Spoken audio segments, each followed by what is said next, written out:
Mort pour la France le 1er mai 1917 à Craonne, dans l'Aisne, dans sa 20e année.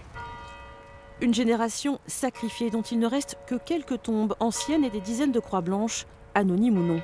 Toutes sont estampillées « Souvenirs français » du nom de l'association qui fait des collectes tous les ans le 1er novembre pour assurer l'entretien des sépultures des soldats morts pour la France.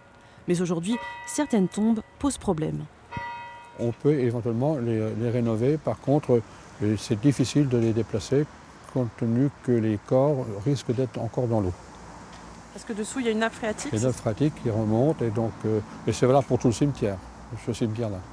Près d'un siècle après la Première Guerre mondiale, le carré militaire du cimetière de Vierzon-Village a été rénové grâce aux jeunes sapeurs-pompiers et au soutien de cette association. Mais certaines dépouilles de soldats qui ne sont pas dans des concessions perpétuelles risquent également de disparaître. On ne peut pas intervenir sur les tombes privées. Donc, il y a à la fin de la guerre de 14-18, il y a des familles qui ont souhaité récupérer le corps de leur fils ou de leur père. Et donc, ils ont été enterrés dans le caveau familial, et donc nous ne pouvons pas intervenir dans les caveaux familiaux.